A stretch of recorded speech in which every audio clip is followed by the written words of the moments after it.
Chapter 13: Failures of the body's defenses. Genetic variation within some species of pathogens prevents effective long-term immunity. When we look at this model, we see how genetic variation within Streptococcus pneumoniae makes long-term immunity difficult to achieve. There are many different serotypes of this bacterium, and each one is coated with a unique capsule made of distinct polysaccharides. This small difference has a big impact on how our immune system responds.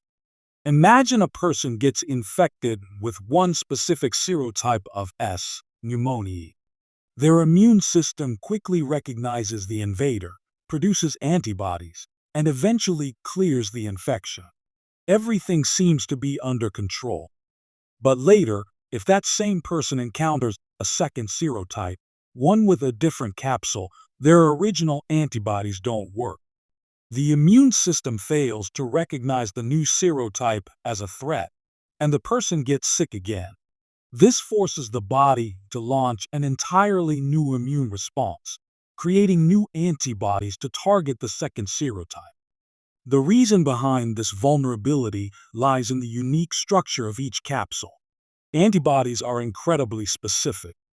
They only bind to the exact shape they were designed for. A slight change in the pathogen's surface is enough to evade recognition, leaving the body exposed once more. In the end, this genetic variation in S. pneumoniae explains why long-term immunity is so hard to maintain. It also shows why vaccines against this bacterium need to cover multiple serotypes to truly protect us. Mutation and recombination allow influenza virus to escape from immunity. This model shows how mutation and recombination allow the influenza virus to escape from immunity. In the first scene, person P is infected by a virus, labeled virus V. Thankfully, person P's immune system has developed neutralizing antibodies that bind to the virus's hemagglutinin protein. These antibodies successfully block virus V from entering and infecting the cells. The story continues with virus V infecting a different person, person Q. While replicating inside person Q, the virus undergoes a mutation. This mutation alters the structure of the hemagglutinin protein, producing a slightly different version of the virus, now called V. Even though it is similar, the change in hemagglutinin is enough to make the virus look different to the immune system. When person P encounters virus V later on, the original antibodies that were built against virus V are no longer effective. The slight alteration in hemagglutinin prevents these antibodies from recognizing and neutralizing V, allowing the virus to successfully infect person P despite prior immunity. In the end, this model shows why influenza is so difficult to control. Its constant mutations in key proteins like hemagglutinin allow it to stay one step ahead of the immune system, making yearly vaccinations and constant surveillance necessary.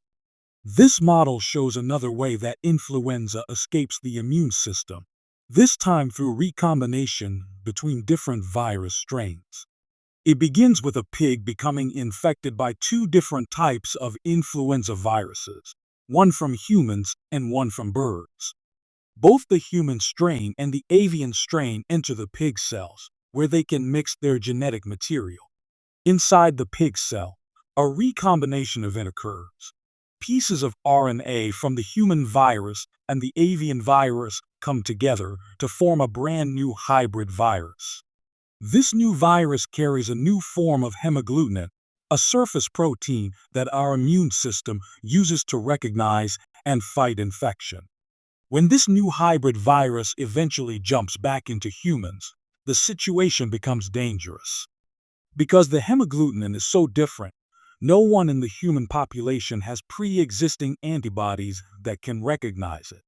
Without any immune memory, the entire population becomes vulnerable to infection, setting the stage for widespread outbreaks or even pandemics. In the end, This model highlights how recombination between animal and human influenza strains can create brand new threats that the human immune system is completely unprepared for. Trypanosomes use gene conversion to change their surface antigens. This model explains how trypanosomes use gene conversion to continually change their surface antigens and escape immune detection. Trypanosomes have a large collection of inactive VSG genes, over 1,000 different versions, but they only have one active site where a VSG gene is actually expressed on the cell surface.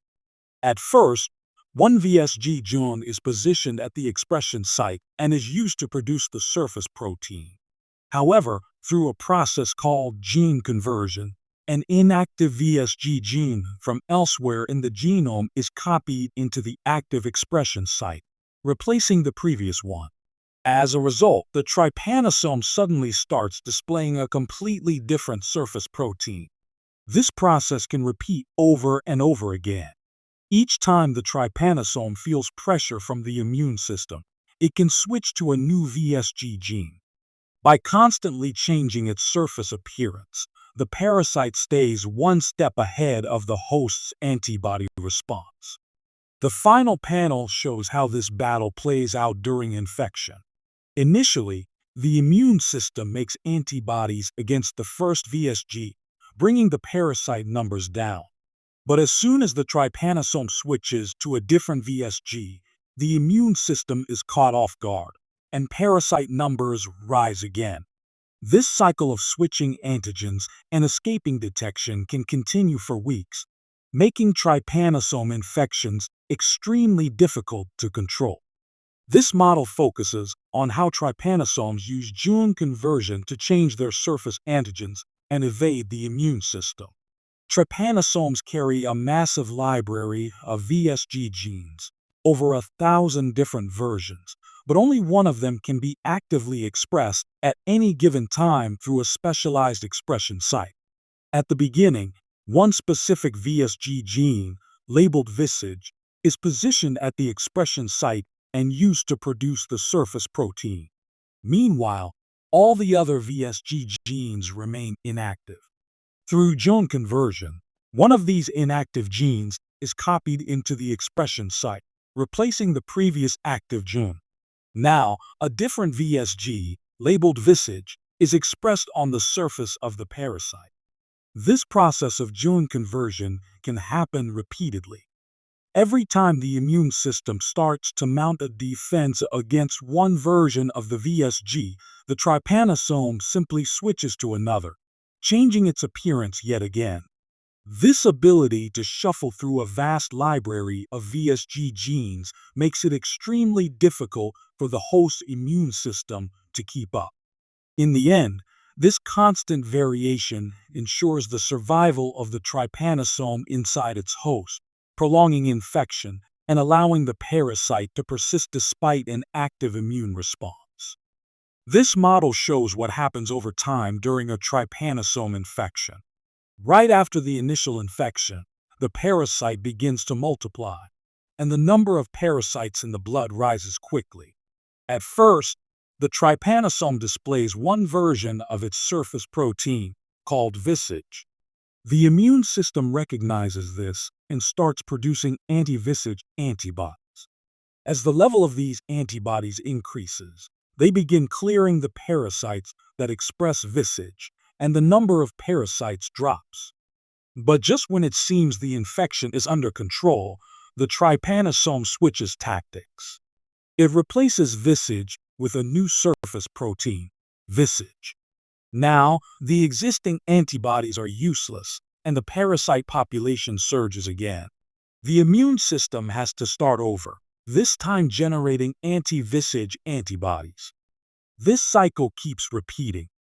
The trypanosome switches from VSG to VSG and later to VSG, each time escaping the immune response. With every switch, the host's immune system experiences a delay before it can mount a new response, and during that window, the parasite population rebounds. In the end, This figure captures the relentless cat and mouse game between the immune system and the parasite. It explains why trypanosome infections are so persistent and so difficult to fully eliminate. Herpes viruses persist in human hosts by hiding from the immune response. This model shows how herpes viruses are able to persist in the human body by hiding from the immune system. During the primary infection, the virus enters through the skin or mucosal surfaces and infects nearby epithelial cells. From there, it travels along sensory nerves until it reaches the trigeminal ganglion, a cluster of nerve cells located near the brain. Once inside the trigeminal ganglion, the virus does something remarkable. Instead of continuing to replicate and expose itself to the immune system, it goes silent. This marks the beginning of the latent phase. In latency, the viral genome remains inside the nerve cells, but no new virus particles are produced. Because the virus is dormant and hidden away in long-lived neurons, the immune system cannot detect or eliminate it. However, the story doesn't end there. At any point, often triggered by stress, illness, or a weakened immune system, the virus can reactivate. It travels back down the nerve fibers to the site of the original infection, causing symptoms to reappear. This cycle of latency and reactivation is what allows herpes viruses to remain in the body for life, evading the immune system for years or even decades. Some pathogens sabotage or subvert immune defense mechanisms. This model explains how some pathogens have evolved to sabotage or subvert our immune defenses. Viruses, in particular, have developed a wide range of strategies to interfere with different parts of the immune response. One category is the inhibition of humoral immunity. For example, some viruses like herpes simplex and cytomegalovirus produce a virally encoded Fc receptor. This tricks the immune system by binding to antibodies and blocking their ability to signal other immune cells.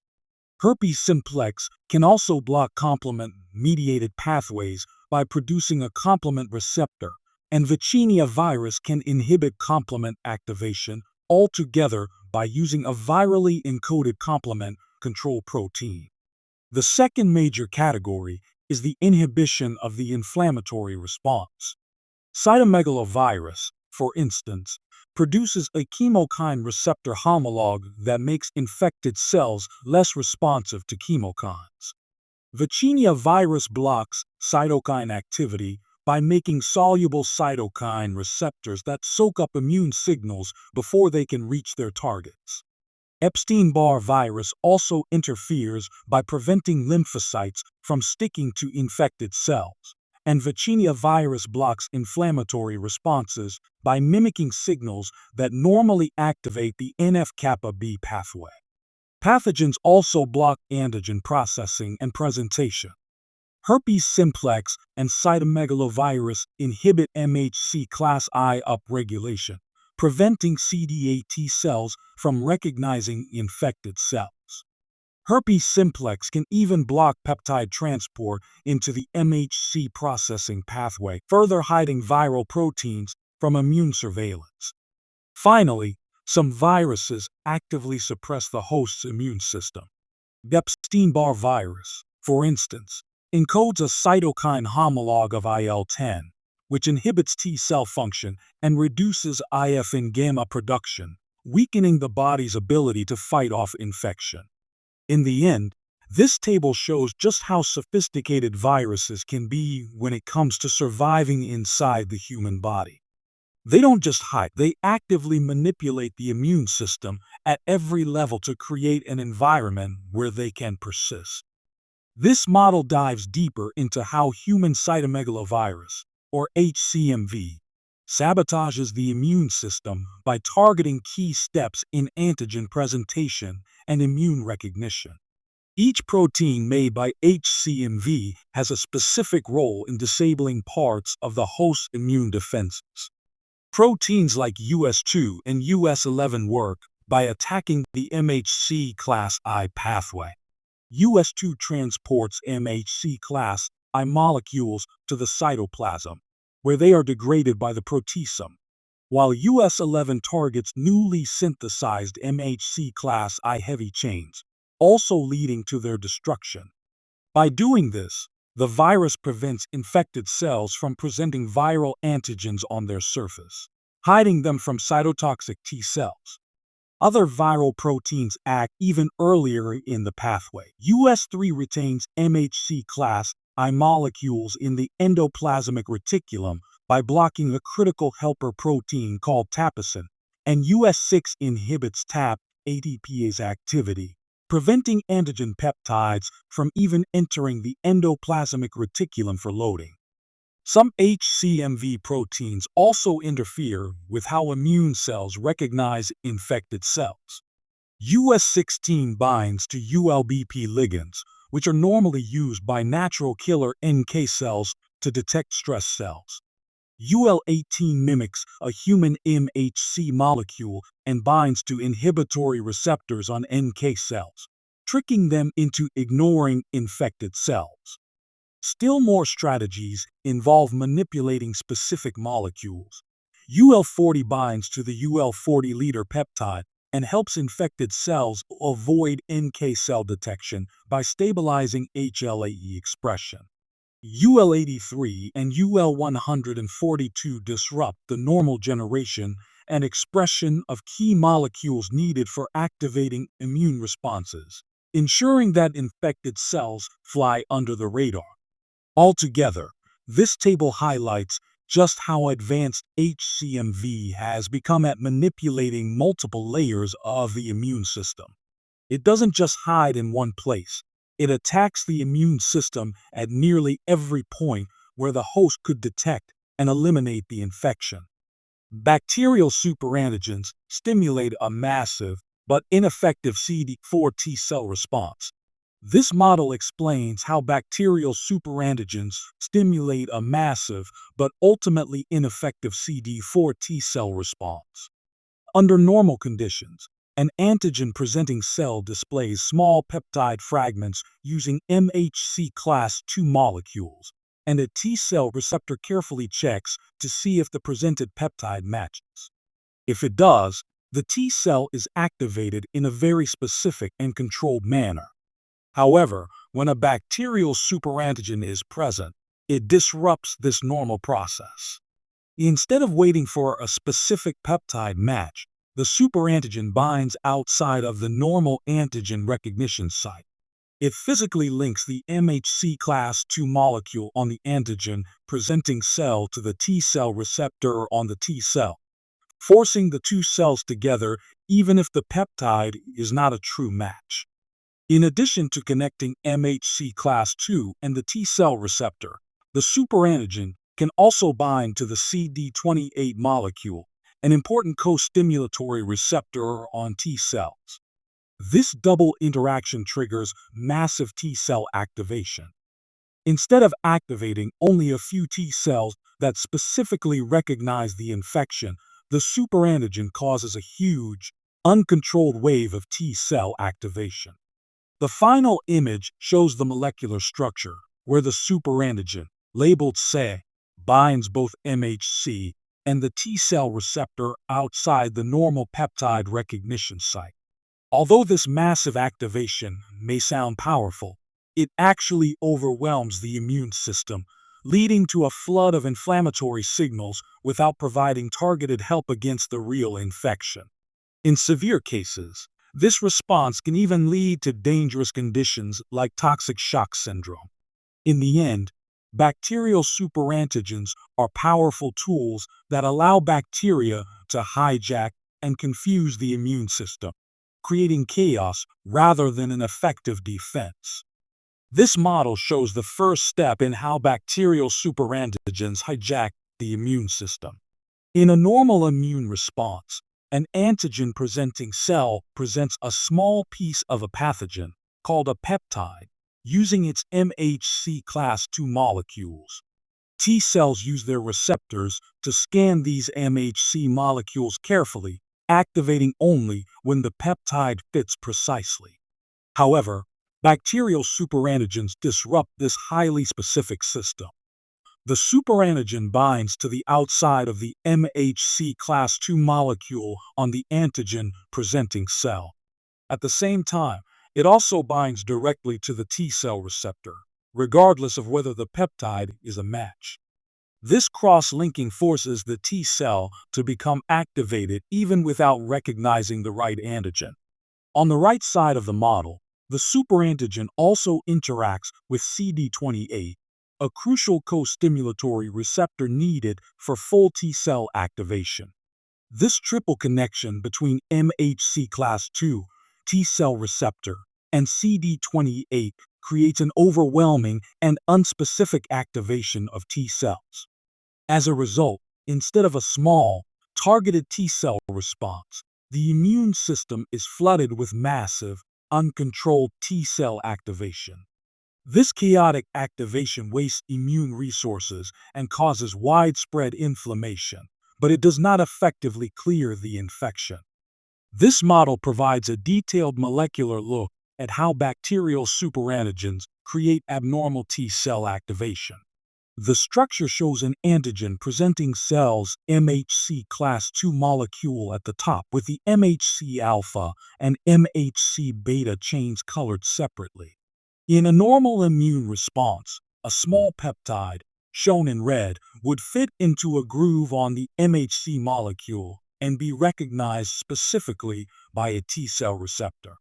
However, with a bacterial superantigen present, the system is hijacked. The superantigen, labeled C, binds outside the normal peptide binding groove. It interacts both with the MHC molecule and with parts of the T cell receptor, shown here as V alpha, V beta, and C beta domains. Instead of T cells being selectively activated based on the identity of the peptide, the superantigen forces the T cell receptor and MHC class II together artificially. This shortcut bypasses the need for correct peptide recognition and causes massive, uncontrolled T cell activation. Although the binding appears precise at the molecular level, it creates widespread, ineffective immune responses, flooding the body with inflammatory signals without targeting the real pathogen. Subversion of IgA action by bacterial IgA binding proteins. Rare primary immunodeficiency diseases reveal how the human immune system works. Inherited immunodeficiency diseases are caused by dominant, recessive, or X-linked gene defects. Recessive and dominant mutations in the IFN receptor cause diseases of differing severity. This model explains how recessive and dominant mutations in the interferon gamma IFN gamma receptor can lead to diseases of differing severity. In healthy individuals, IFN gamma binds to its receptor, composed of IFN gamma R1 and IFN gamma R2 chains, on the surface of monocytes. This binding activates intracellular signaling molecules like JAK1, JAK2, and STAT1, leading to a strong immune response that helps fight infections.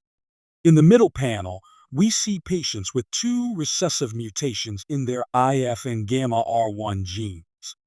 These patients have no IFN gamma R1 molecules on the cell surface.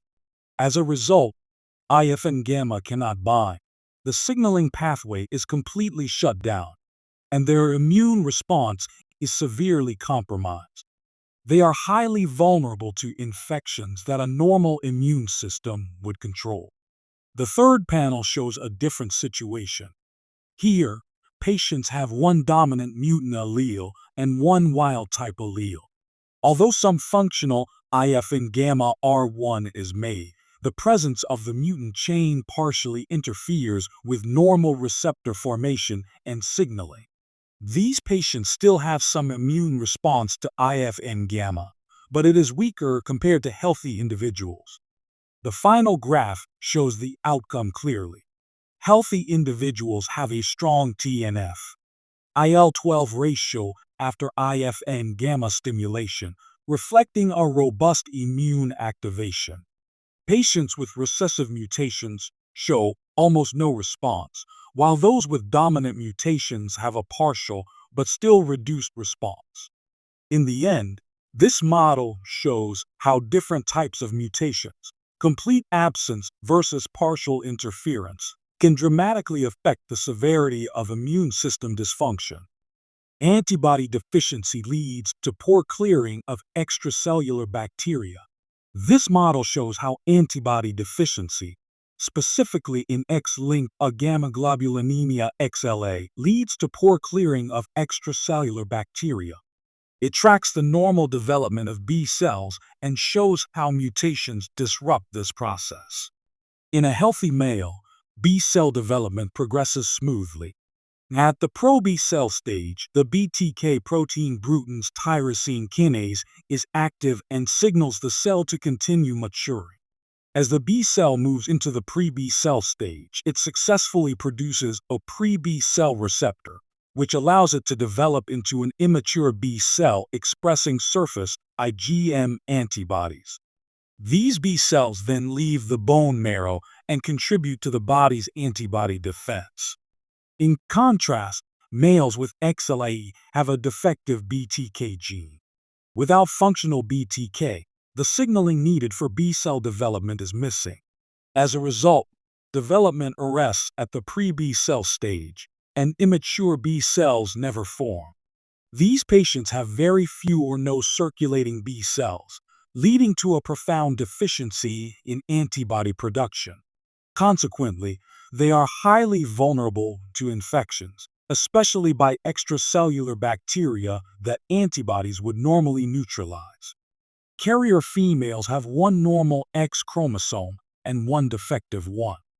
Because of random X chromosome inactivation, about half of their B cells express the normal BTK gene and continue to develop properly. This protects carrier females from the severe disease seen in XLA males, although in some cases, they may have a mildly reduced B cell function.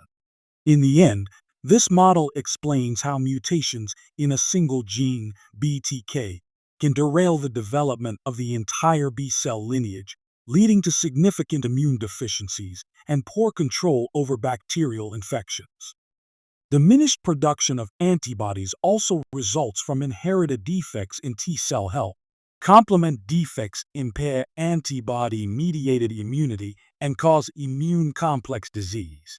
This model explains how deficiencies in specific proteins of the complement system impair antibody-mediated immunity and can lead to immune complex diseases. Starting with the classical pathway, deficiencies in complement components C1, C2, or C4 prevent proper clearance of immune complexes. As a result, immune complexes build up in the body, leading to inflammation and tissue damage, a condition broadly referred to as immune complex disease. A deficiency in complement component C3 is especially serious because C3 is central to all complement activation pathways. Without C3, the body has a greatly reduced ability to opsonize pathogens and activate the inflammatory response. Individuals with C3 deficiency are highly susceptible to infections by encapsulated bacteria such as Streptococcus pneumoniae and Haemophilus influenzae. Deficiencies in the complement component C5 through C9 impair the formation of the membrane attack complex, which is responsible for lysing pathogens. Individuals missing these components are particularly susceptible to infections by Neisseria species, including Neisseria meningitidis. Factor D and properdin, also known as factor P, are important parts of the alternative pathway of complement activation. Deficiencies in factor D or properdin lead to susceptibility to encapsulated bacterial infections and to Neisseria infections. However, unlike C3 deficiency, they do not typically cause immune complex diseases. Factor I regulates the activity of C3 by cleaving C3b to control the extent of complement activation. A deficiency in factor I results in effects similar to C3 deficiency, leaving individuals vulnerable to recurrent bacterial infections.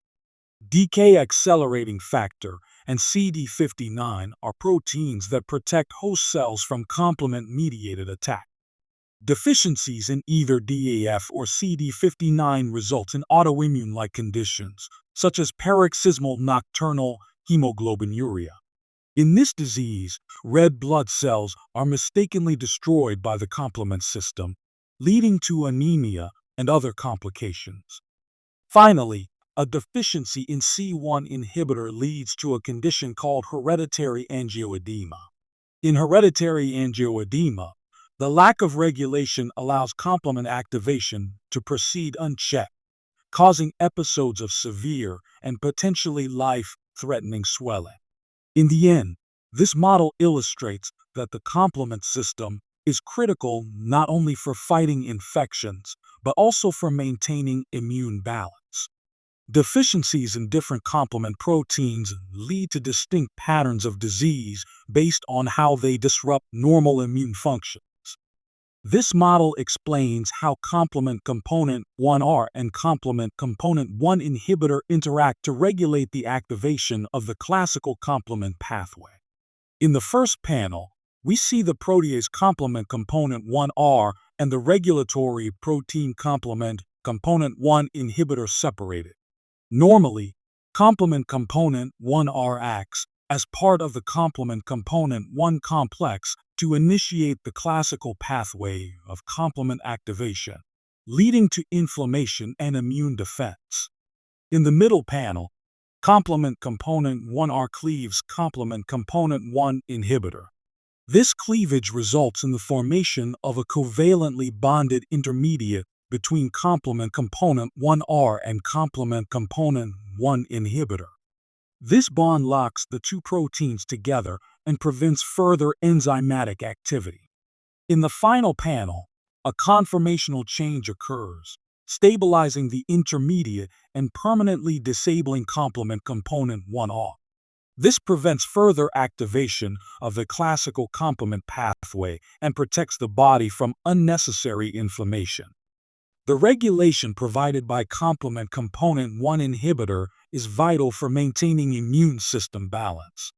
Deficiency of complement component 1 inhibitor, such as seen in hereditary angioedema, leads to uncontrolled complement activation and severe inflammatory episodes. Defects in phagocytes result in enhanced susceptibility to bacterial infection. This model explains how defects in phagocyte function can lead to increased susceptibility to bacterial and fungal infections. Leukocyte adhesion deficiency is caused by defects in the CD18 subunit of complement receptor 3, complement receptor 4, and lymphocyte function-associated antigen 1 adhesion molecules. These defects impair the ability of monocytes and neutrophils to migrate to sites of infection and reduce their ability to uptake pathogens that have been tagged by the immune system. Clinically, individuals with leukocyte adhesion deficiency suffer from widespread infections, especially by encapsulated bacteria. Chronic granulomatous disease results from mutations affecting the enzyme nicotinamide adenine dinucleotide phosphate oxidase. This enzyme is critical for the respiratory burst in phagocytes, allowing them to kill engulfed pathogens. Without it, phagocytes cannot effectively destroy bacteria and fungi, leading to chronic infections and the formation of granulomas, which are clusters of immune cells that try to contain the infection. Glucose 6-phosphate dehydrogenase deficiency affects another important enzyme, glucose 6-phosphate dehydrogenase. When this enzyme is missing, the respiratory burst in phagocytes is weakened. As a result, affected individuals are vulnerable to chronic bacterial and fungal infections. Some infections can also trigger hemolytic anemia because red blood cells become more fragile. Myeloperoxidase deficiency disrupts the production of myeloperoxidase, an enzyme that enhances the killing ability of phagocytes. Without myeloperoxidase, individuals are at greater risk for chronic bacterial and fungal infections, although many cases can be relatively mild compared to other phagocyte disorders. Chidiac-Higashi syndrome is caused by mutations in the lysosomal trafficking regulator protein. This defect interferes with the proper fusion of endosomes and lysosomes inside phagocytes, leading to defective killing of engulfed pathogens. Clinically, individuals with Chidiac-Higashi syndrome experience recurrent and persistent bacterial infections, granuloma formation, and damage to multiple organs due to the buildup of immune cell clusters. In the end, this model highlights how critical phagocytes are for immune defense and how various genetic defects at different points of the phagocyte function pathway can profoundly impair the body's ability to control infections. Defects in T-cell function result in severe combined immune deficiencies. This model shows how defects in T-cell function lead to severe combined immune deficiencies. Adenosine deaminase deficiency causes the buildup of toxic metabolites, killing both T cells and B cells and leading to extreme infection risk. Radiation-sensitive severe combined immune deficiency results from failure of recombination activating gene processes, causing non-production of T cells and B cells. X-linked severe combined immune deficiency is due to defects in the interleukin-2 receptor gamma common chain, preventing T cell and natural killer cell development. Janus kinase 3 deficiency also blocks cytokine signaling, leading to absent T cells and natural killer cells. Ullmann syndrome results from partial defects in recombination activating genes, causing poor T cell and B cell development along with chronic inflammation. Complete DiGeorge syndrome is caused by a deletion on chromosome 22, impairing thymus development and T cell production, often leading to cardiac defects. Wiskett-Aldrich syndrome involves defective cytoskeletal function in lymphocytes, resulting in antibody deficiency and problems with infections and blood clotting. Major histocompatibility complex class II deficiency blocks development of CD4 T cells, while major histocompatibility complex class I deficiency impairs CD8 T cell development, both leading to severe infection risks. In summary, proper T cell development depends on many genes and signaling steps, and failure at any point leads to life-threatening immune deficiency. This model shows the inheritance pattern of adenosine deaminase deficiency, a cause of severe combined immune deficiency. Each shape represents a family member. Squares represent males and circles represent females. Red coloring indicates individuals who carry a defective gene, while green coloring shows individuals with a normal gene. A plus sign marks individuals who are affected by adenosine deaminase deficiency, while a minus sign indicates individuals who are unaffected. In the first generation, both parents are carriers of one defective gene and one normal gene. Their children show a classic autosomal recessive inheritance pattern. Some offspring inherit two defective copies of the gene and develop adenosine deaminase deficiency, while others inherit either one or no defective copies and are unaffected. This pattern highlights how two carrier parents can have a child with a severe immune deficiency if both pass on the defective gene. Without treatment, affected individuals are extremely vulnerable to infections due to a lack of functional T cells and B cells. Some inherited immunodeficiencies lead to specific disease susceptibilities. This model shows how inherited immunodeficiencies disrupt the mutual activation between immune cells and increase disease susceptibility. On the left side, the innate immune response is shown. When macrophages encounter mycobacteria, they produce interleukin-12. Interleukin-12 binds to the interleukin-12 receptor on natural killer cells. In response, natural killer cells secrete interferon gamma. Interferon gamma then binds to the interferon gamma receptor on macrophages, enhancing the macrophage's ability to destroy the mycobacteria. On the right side, the adaptive immune response is depicted. Macrophages again produce interleukin 12, but in this case, it activates effector T cells, specifically T helper 1 cells and cytotoxic T lymphocytes. These T cells then produce interferon gamma. Interferon gamma binds to interferon gamma receptors on macrophages, further activating them to kill intracellular pathogens. In both innate and adaptive immune responses, the continuous cycle of interleukin 12 signaling and interferon gamma production is crucial for fighting infections, especially intracellular pathogens like mycobacteria.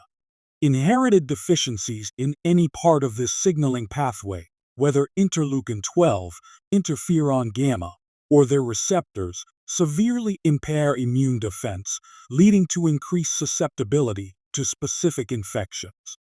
This map shows the global burden of disease, highlighting total cases, new cases, and deaths across different regions in the year 2012. In North America, there were 1.3 million total cases, with 48,000 new cases and 20,000 deaths. In the Caribbean, there were 250,000 total cases, 12,000 new cases, and 11,000 deaths. Latin America reported 1.5 million total cases, 86,000 new cases, and 52,000 deaths. In Western and Central Europe, there were 860,000 total cases, 29,000 new cases, and 7,600 deaths. Eastern Europe and Central Asia had 1.3 million total cases, 130,000 new cases, and 91,000 deaths. In North Africa and the Middle East, there were 260,000 total cases, 32,000 new cases, and 17,000 deaths. East Asia reported 800,000 total cases, 270,000 new cases, and 220,000 deaths. South and Southeast Asia had 3.9 million total cases, 270,000 new cases, and 220,000 deaths. Sub-Saharan Africa had by far the largest burden, with 25 million total cases, 1.6 million new cases, and 1.2 million deaths. Oceania reported 51,000 total cases, 2,100 new cases, and 1,200 deaths. This map highlights major disparities in disease burden, with Sub-Saharan Africa carrying the highest rates of both infection and death. This graph shows the global increase in the number of people living with human immunodeficiency virus infection between 1991 and 2012. In 1991, there were fewer than 10 million people living with human immunodeficiency virus worldwide. Throughout the 1990s, the number steadily climbed, reaching approximately 20 million by 1995 and over 25 million by 1999. The early 2000s continued to see significant increases. By 2003, the number had risen to nearly 30 million people. After 2005, the growth rate began to slow, but the total number of people living with human immunodeficiency virus continued to rise. By 2012, more than 35 million people worldwide were living with human immunodeficiency virus. Although new infection rates began to stabilize in the later years, the overall burden of disease remained extremely high due to improved survival with treatment. This figure highlights the persistent and growing challenge that human immunodeficiency virus has posed globally, despite advances in treatment and prevention. HIV is a retrovirus that causes a slowly progressing chronic disease. This figure shows the structure of the human immunodeficiency virus and highlights key components that contribute to its ability to infect host cells. The top image is an electron microscope photograph showing human immunodeficiency virus particles. The viral spike structures are visible on the surface of each virus, which are critical for attachment and entry into host cells. The lower diagram provides a labeled view of the human immunodeficiency virus structure. Surrounding the virus is a lipid membrane derived from the host cell into which viral spike proteins, including GP120 and GP41, are embedded. These viral spikes allow the virus to recognize and bind to CD4 receptors on human T cells. Inside the virus, the matrix proteins lie just beneath the lipid membrane, providing structural support. Within the viral core, or nucleocapsid, is the viral RNA genome along with key enzymes, reverse transcriptase, protease, and integrase. Reverse transcriptase copies the viral RNA into DNA once inside the host cell. Protease processes viral proteins during the assembly of new virus particles. Integrase enables the viral DNA to integrate into the host genome. The viral envelope also contains some major histocompatibility complex proteins from the host cell, helping the virus evade immune detection. Together, these structural components make the human immunodeficiency virus highly efficient at infecting cells, persisting in the host, and evading immune defenses. This model shows the structure of the human immunodeficiency virus genome and the functions of its major genes and proteins. The human immunodeficiency virus genome contains multiple genes that code for different proteins essential to the virus's ability to replicate and survive inside host cells. The GAG gene codes for core proteins and matrix proteins, which form the structural framework of the virus. The PAL gene encodes enzymes such as reverse transcriptase, protease, and integrase, all of which are critical for viral replication. The ENV gene produces the viral spike proteins GP120 and GP41, which allow the virus to bind to CD4 receptors on human T cells. The TOT gene acts as a transcriptional regulator that enhances the production of viral RNA. The REV gene controls the export of viral transcripts from the nucleus to the cytoplasm, allowing viral proteins to be synthesized. The VIF gene influences the infectivity of viral particles, ensuring that newly produced viruses are capable of infecting new cells. The VPR gene rests the host cell cycle and helps transport viral DNA into the nucleus, promoting the production of new virions.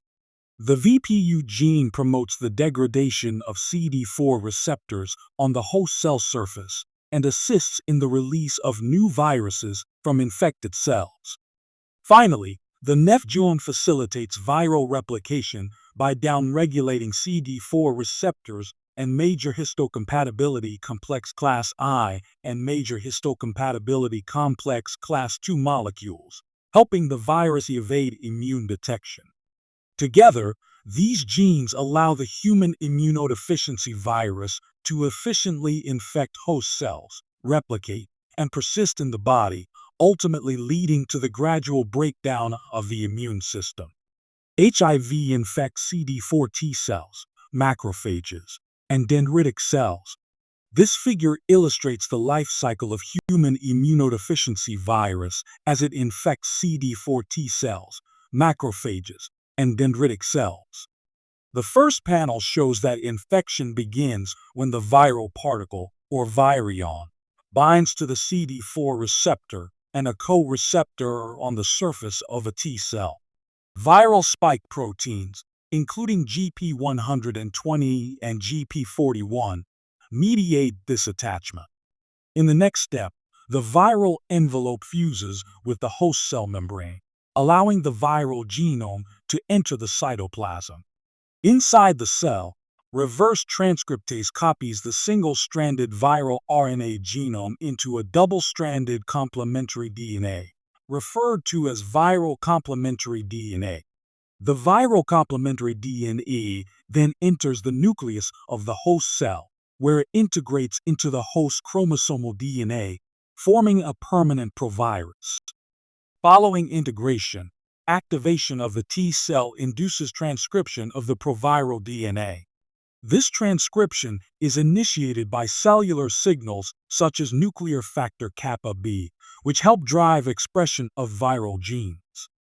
The RNA transcripts produced are spliced to synthesize early proteins, including the regulatory proteins TAUT and REV. The TAUT protein amplifies the transcription of viral RNA, while the REV protein facilitates the transport of unspliced viral RNA back into the cytoplasm. In the cytoplasm, structural proteins such as GAG, PAL, and INVAL are synthesized. These viral components, along with the viral RNA genome, are assembled into new virions. Finally, the new virions bud from the infected cell, completing the replication cycle and allowing the infection to spread to new cells. In the 20th century, most HIV-infected people progressed in time to get AIDS.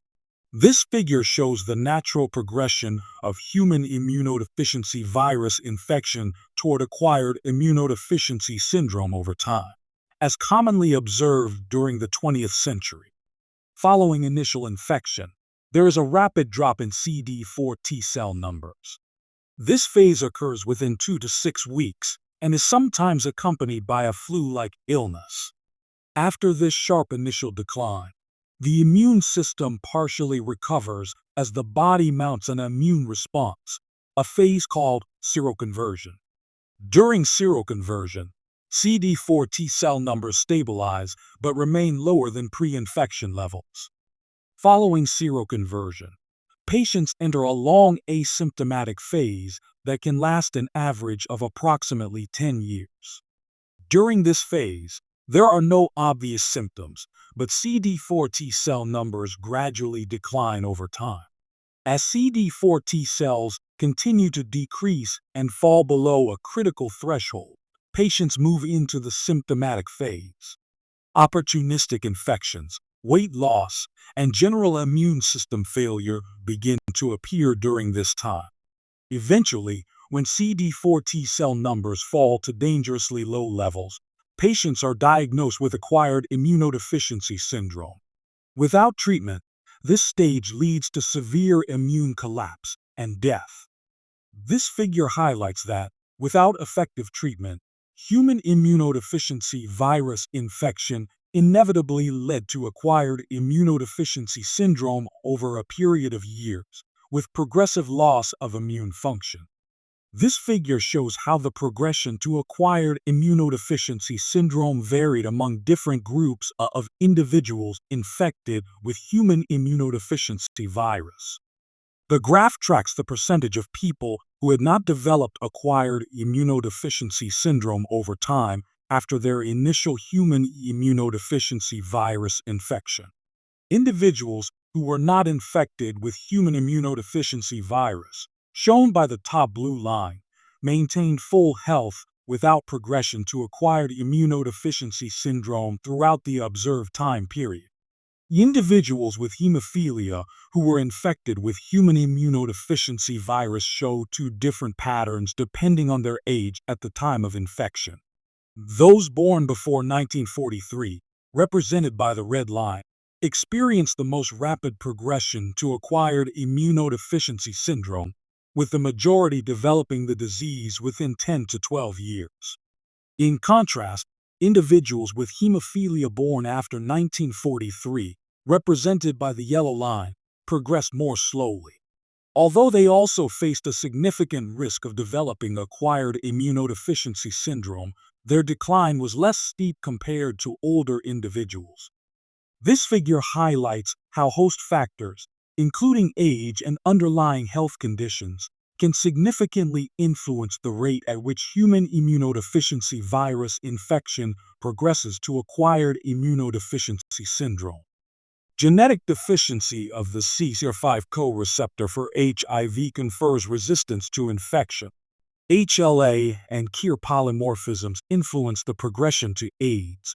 This figure shows how genetic variations in human leukocyte antigen and killer cell immunoglobulin-like receptor genes influence the progression of human immunodeficiency virus infection to acquired immunodeficiency syndrome. The vertical axis measures the relative hazard, which represents the risk of progressing to acquired immunodeficiency syndrome over time. Different genetic combinations between human leukocyte antigen molecules and killer cell immunoglobulin-like receptor molecules can either slow down or speed up the disease progression. Individuals with the genetic combination of 3-domain long 1 haplotype and human leukocyte antigen B57 have the lowest relative hazard, meaning they have the slowest progression toward acquired immunodeficiency syndrome. Individuals with the combination of 3-domain long 1 haplotype and human leukocyte antigen B27 also show slower progression, but at a slightly higher risk than those with human leukocyte antigen B57. In contrast, individuals with the combinations of 3-domain short 1 haplotype plus human leukocyte antigen BW4 to 80I or 3-domain long 1 haplotype plus human leukocyte antigen BW4 to 80I have higher relative hazards, meaning they progress more rapidly toward acquired immunodeficiency syndrome. This figure highlights how genetic differences in immune system molecules can greatly influence the course of human immunodeficiency virus infection and the likelihood of disease progression. HIV escapes the immune response and develops resistance to antiviral drugs by rapid mutation. This figure shows how human immunodeficiency virus infection progresses over time, and how the immune response struggles to control the infection due to rapid viral mutation. In the first 4 to 8 weeks after infection, there is a sharp spike in the amount of infectious virus present in plasma. This initial peak triggers a strong immune response. Antibodies against the human immunodeficiency virus envelope proteins rapidly rise. At the same time, human immunodeficiency virus-specific cytotoxic T cells also expand to fight the infection. Over the next 2 to 12 years, the number of infectious virus particles in plasma falls to a lower but persistent level. Antibodies against the human immunodeficiency virus envelope protein remain high, and antibodies against the human immunodeficiency virus core protein are also maintained. Despite this immune response, the virus continues to mutate. These mutations allow the virus to escape immune detection and survive even in the presence of strong antibody and T cell responses. Over the following 2 to 3 years, the immune response begins to weaken.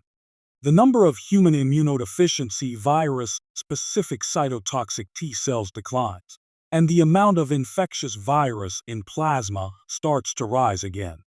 In the final 1 year before the onset of acquired immunodeficiency syndrome, the virus overwhelms the immune system. Antibody levels decline, and infectious virus levels increase sharply, leading to widespread immune collapse.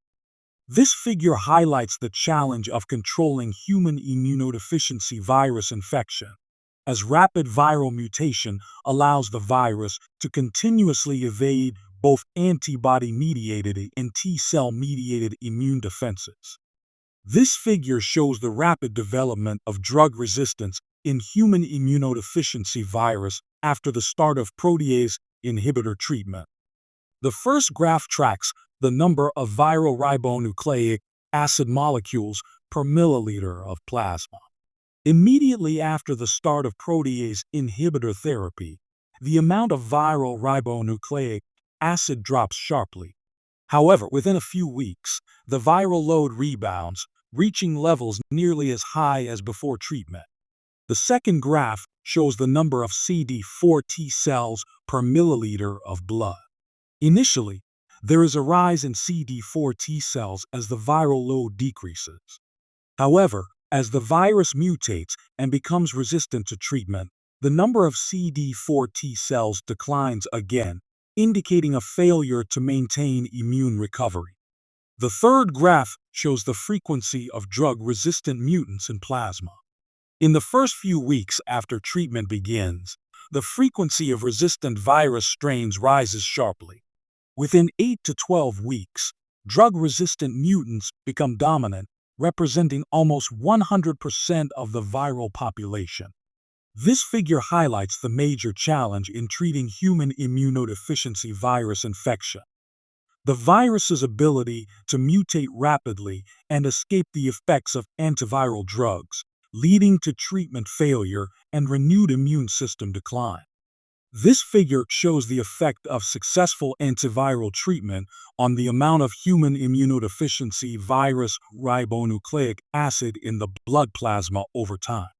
The vertical axis measures the concentration of viral ribonucleic acid molecules per milliliter of plasma on a logarithmic scale. The horizontal axis measures time from the start of treatment in months. At the beginning of treatment, viral ribonucleic acid levels are extremely high, with more than 1 million molecules per milliliter of plasma. Within the first month of antiviral therapy, there is a sharp and dramatic decline in viral ribonucleic acid levels. This steep drop indicates that the antiviral drugs are effectively suppressing viral replication. Over the next 2 to 4 months, viral ribonucleic acid levels continue to fall steadily, approaching the lower limit of detection. By approximately 4 months, viral ribonucleic acid levels are so low that they are often undetectable by standard laboratory tests. This figure highlights the effectiveness of early and aggressive antiviral therapy in controlling human immunodeficiency virus replication and drastically reducing viral load, which is critical for preserving immune function and delaying disease progression. This figure explains how the infection of CD4 T cells by human immunodeficiency virus drives disease progression and how antiviral treatment can reverse some of the damage. In the first panel, productive infection of CD4 T cells is shown. More than 99% of the human immunodeficiency virus found in plasma comes from actively infected CD4 T cells. These cells continuously produce new viral particles that spread the infection. The second panel shows that infected CD4 T cells are short-lived. As infected cells die, human immunodeficiency virus must continually infect new healthy CD4 T cells to sustain the infection. The third panel demonstrates the effect of antiviral treatment. When drug therapy successfully blocks viral production, the number of viral particles in the blood drops sharply. As existing infected cells die and no new virus is produced, the blood becomes rapidly cleared of the virus. The fourth panel shows the beneficial effect on the immune system. With less virus present and fewer CD4 T cells being destroyed, the number of CD4 T cells rapidly increases, replenishing the population lost during active infection. This figure highlights the critical importance of targeting viral replication to both control the infection and allow recovery of the immune system. Clinical latency is a period of active infection and renewal of CD4 T cells. HIV infection leads to immunodeficiency and death from opportunistic infections. This figure summarizes the major infections and malignancies associated with severe immune system compromise, such as in advanced human immunodeficiency virus infection. The infections are categorized by the type of pathogen. Among parasites, important organisms include Toxoplasma species, Cryptosporidium species, Leishmania species, and Microsporidium species. These parasites can cause severe, often life-threatening infections in immunocompromised individuals. Among bacterial infections, Mycobacterium tuberculosis, Mycobacterium avium intracellular, and Salmonella species are major concerns. These bacteria cause systemic infections that are difficult to control without a functioning immune system. Among fungal pathogens, Pneumocystis carinii, Cryptococcus neoformans, Candida species, Histoplasma capsulatum, and Coccidioides immitis are frequent causes of serious disease, particularly pneumonia, meningitis, and systemic fungal infections. Among viruses, the key threats include herpes simplex virus, cytomegalovirus, and varicella zoster virus. These viral infections can reactivate from latency and cause severe disease in individuals with weakened immune defenses. In addition to infections, certain malignancies are strongly associated with immune system failure. These include Kaposi sarcoma, which is linked to human herpes virus type 8, as well as various lymphomas. Non-Hodgkin's lymphoma, including Epstein-Barr virus positive Burkitt's lymphoma, and primary lymphoma of the brain are particularly common in severely immunocompromised patients. This figure illustrates the range of life-threatening infections and cancers that arise when the immune system is no longer able to provide protection. A minority of HIV-infected individuals make antibodies that neutralize many strains of HIV. This figure illustrates how a minority of individuals infected with human immunodeficiency virus are able to produce broadly neutralizing antibodies that target and neutralize many different strains of the virus. The image shows a detailed structural model of the human immunodeficiency virus spike protein, which is essential for viral entry into host cells. The viral spike consists of glycoproteins that enable the virus to bind to CD4 receptors and co-receptors on human T cells.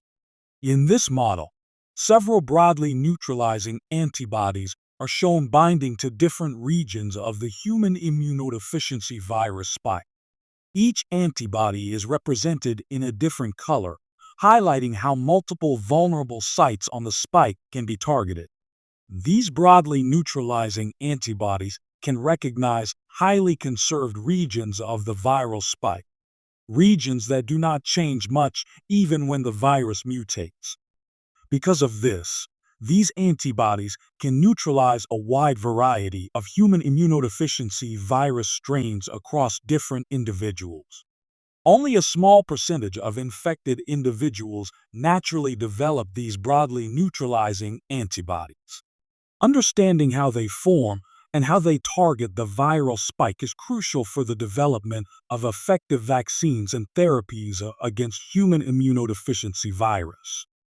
This figure emphasizes the importance of targeting stable, conserved structures on the human immunodeficiency virus to achieve broad and effective immune protection.